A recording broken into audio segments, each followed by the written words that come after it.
Hello dears, എന്തുണ്ട് വിശേഷം? എല്ലാവരും സുഖമായിട്ടിരിക്കുമല്ലേ? അപ്പം ഇന്ന് ഭവ്യയ്ക്ക് മന്തി കഴിക്കാനൊരാഗ്രഹം. അപ്പം ഇന്നലെ പറഞ്ഞ കേട്ടോ, അപ്പോഴത്തേക്ക് ഇന്നലെ ചതയമായിരുന്നുകൊണ്ട് നമുക്ക് നോമ്പൊക്കെ ആയിരുന്നു. അപ്പം ഇന്നാവട്ടെ എന്നും പറഞ്ഞുകൊണ്ട് അങ്ങനെ ആഗ്രഹം സാധിച്ചു കൊടുത്തേക്കാമെന്ന് ഓർത്ത് നമ്മളിതാ മന്തിയൊക്കെ ഓർഡർ ചെയ്തു. വന്നിട്ടുണ്ടായിരുന്നു. അപ്പം അച്ചുവിൻ്റെ പ്രിപ്പറേഷനാണ് കാണുന്നത്. അച്ചു ആണ്ട പ്ലേറ്റൊക്കെ തുടച്ച് നല്ല വൃത്തിയാക്കി വെച്ചു. വിളമ്പി കഴിക്കാനുള്ള ഇതിലെല്ലാവരും ഇരിക്കുക കേട്ടോ. ദാ മന്തി നമ്മളെടുത്തു. ആഹാ, നല്ല മണം. മന്തിയുടെ മണം എന്ത് സൂപ്പറല്ലേ!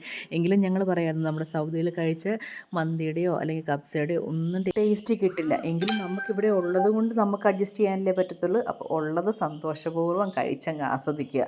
അപ്പോൾ ഇനി ആഗ്രഹം തോന്നുന്ന കാര്യങ്ങൾ നമ്മൾ നാളത്തേക്ക് ഒരിക്കലും വെക്കരുത്.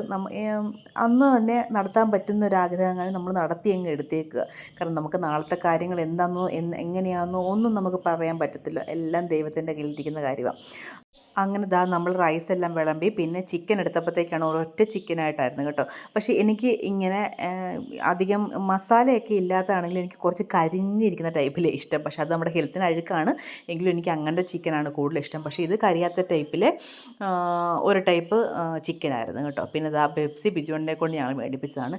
എന്തായാലും ഇത് കഴിക്കുമ്പോൾ പെപ്സിയും കൂടെ ഉണ്ടെങ്കിൽ നമുക്കൊരു വയറിനൊരു ആശ്വാസം കിട്ടത്തുള്ളൂ. പിന്നെ അങ്ങനെ നമ്മളിതാ ഫുഡെല്ലാം അടിച്ച് കയറ്റിയിട്ടുണ്ട് കേട്ടോ. ഇനി അല്പം വിശ്രമിക്കാം. ലാസ്റ്റത്തെ അവസ്ഥയാണ്. ഇതെല്ലാം കഴിഞ്ഞു. നമ്മൾ കുറച്ച് റെസ്റ്റൊക്കെ എടുത്തതിന് ശേഷം നമ്മൾ കിടന്നുറങ്ങി. അപ്പോൾ ഇത്രയൊക്കെ ഉള്ളൂ കേട്ടോ.